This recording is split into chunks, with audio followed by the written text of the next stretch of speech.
Olá, tudo bem? Para essa questão de objetos reais gerarem imagens virtuais e objetos virtuais gerarem imagens reais, a gente sempre precisa analisar aqui a questão dos raios de luz, tudo bem?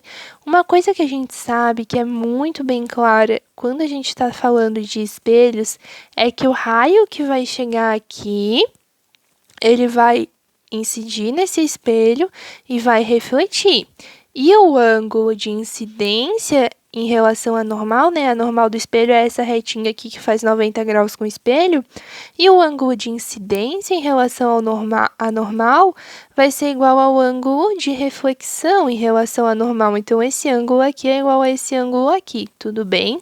Isso é muito importante para você saber. Aí, a outra coisa que você precisa saber é a diferença entre imagens reais e imagens virtuais. As imagens reais, elas são formadas pelo encontro dos próprios raios de luz. Então, esses raios de luz que estão emergindo aqui dessa setinha, que a gente vai usar como só um objeto aqui para a gente estudar, elas vão sair aqui da setinha, vão atingir o espelho, eles vão se refletir e vão continuar o seu caminho. Se esses raios de luz aqui que refletiram se encontrassem, eles formariam uma imagem real. Por quê? Imagem real é o encontro dos raios, tudo bem? Os próprios raios de luz, eles estão vindo aqui, eles acabam se encontrando.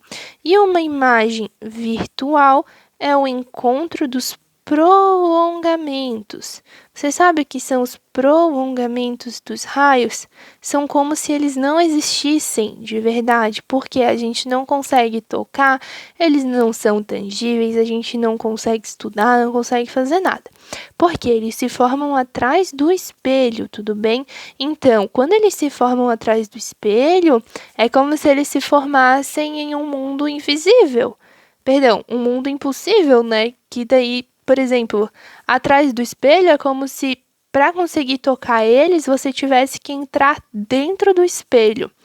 E não é um desenho de fadas aqui, né? E não tem como a gente atravessar o espelho e simplesmente conseguir analisar aqui os raios que estão dentro do espelho. O que acontece é que, quando esses raios se refletem, a gente sabe que a imagem é formada pelo prolongamento desses raios. Quando o prolongamento desses raios refletidos se encontram, é onde a gente tem a formação do nosso imagem aqui, da nossa imagem aqui do outro lado do espelho, tudo bem? Então, eles vêm aqui, se refletem e aqui eles vão ter comportamentos divergentes. Vai cada um para um lado e eles não vão se encontrar nunca mais.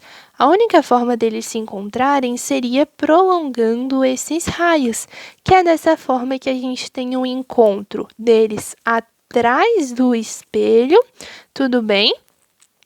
E daí, a gente entende que esses prolongamentos, como a gente não consegue tocar, a gente não consegue atravessar o espelho para ver eles realmente, a gente considera eles como sendo virtuais, tudo bem? E a imagem se forma atrás do espelho.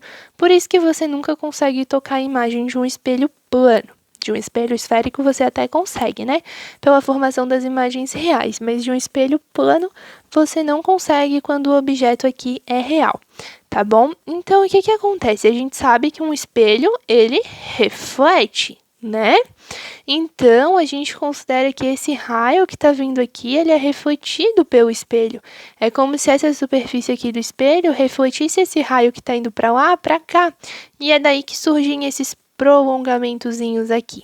Tudo bem? Então, quando esses prolongamentos surgem pela reflexão desses raios refletidos, como se tivesse uma segunda reflexão aqui pelo espelho, então a gente considera que esses raios aqui se encontram e formam a imagem, tudo bem? Não é uma reflexão no sentido de vir um raio para cá, é uma reflexão no sentido do espelho pegar esse raio que estava vindo para cá e projetar lá para dentro dele, formando a imagem. Tudo bem?